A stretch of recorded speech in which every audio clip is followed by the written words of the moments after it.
Я приветствую тебя, Чумба, с тобой Рабаши, и судя по всему, марафон 5-минутных видео из-за коротких глав продолжится еще и на следующей неделе. Что было в прошлой главе? Д'Артаньяна отымели по самое не могу, и демон падения нашла Асу. А одним движением пальца ее вместе со всем декором отправляют в полет, но Аса успевает зацепиться за рандомную херню. Чувство страха сидит в ее голове, видно по двигающимся глазкам, однако теплые материнские ладошки успокаивают это волнение. Наша ход Мами ведает нам. По напряжению в мышцах и запаху пота она может определить, чего боится Аса. Она боится не боли от удара, а самого падения и темноты неба. Зная, что у Митаки по сути мало жизненной силы, она предлагает ей то, чего хочет японский подросток, судя по статистике. Тихую и спокойную смерть. В этот момент в голове Асы все затихло. Йор что-то кричала, однако ее мысли были о другом. Она вспоминала, что стало с ее котом, подругой и как к ней относились другие люди. Одним словом, самое плохое, что приходило на ум. Под воздействием этих мыслей она отпустила руки и закрыла глаза, понимая, что действительно не чувствует страха, а лишь умиротворение от падения. Таким образом, она избавлялась от проблем, которые преследуют ее. Она думала, что так никто не пострадает из-за нее, а она сама не будет отвержена, и ее чувства никто не заденет.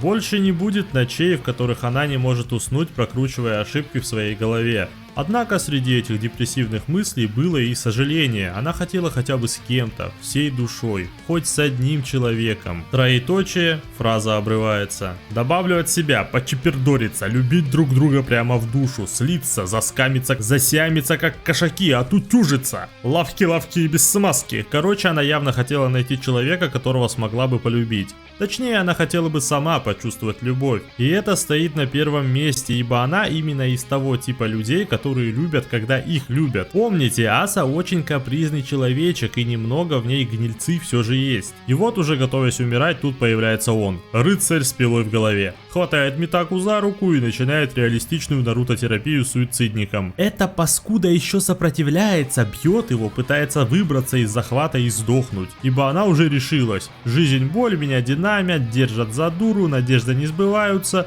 Дэн немного подумал и сказал: ну, как бы да, подруга, такая жиза вот, блять, а ты что хотела? Однако из-за его слов Аса взлетела еще выше, прихватив с собой Дэна. Он, кстати, сразу понял, как работает вся эта хурма. Чем хуже цели, тем выше она летит. И быстро сменил стратегию с реализма на пушистожопизм, то есть на собачек и кошек. Помогло, они застыли в небе. Митака ревет, Дэн повторяет как мантру: котики, собачки, мороженка, котики, собачки, мороженка. Аса просит прекратить напоминать ей о котах, ибо она вспомнит Крамбона, которого в речке утопили, и улетит нахер. Но у меня как бы вопрос: ты, тварь, нахуй ты тогда вообще прыгала, если мне память не изменяет, чтобы сдохнуть? Так доведи дело до конца, что ты опять заднюю включила? Боже, как же она противоречива. Она меня бесит, нереально бесит. Я жду, когда подруга разберется сама в себе, но видать этого не произойдет. Короче, Денчик говорит ей: я знаю, каково тебе, я сам прошел через это. Аса думает, что она, блядь, негативно избранная, и говорит: нет, только мне так не везет. Давид же уточняет: когда тебе кажется, что в жизни все зашибись, но только расслабишься и пиздец подкрадывается. Такое ведь чувство у тебя, да? Аса, понимая, что бензочлен явно шарит, прикрыла свою хлеборезку и стала слушать. В жизни есть не только плохое, но случается хрень раз-два, и вот ты уже думаешь только о плохом. И вся эта хрень складывается в бургер из дерьма. Аса, уже окончательно убедившись, что члена лобзик-то шарит, спросила: а как ты со всем этим справляешься? Он отвечает: да никак я не справляюсь, просто у меня есть более важные цели, ради которых я буду жрать этот дерьмобургер. Митака явно в шоке от услышанного и спросила: какая же у тебя тогда цель такая великая?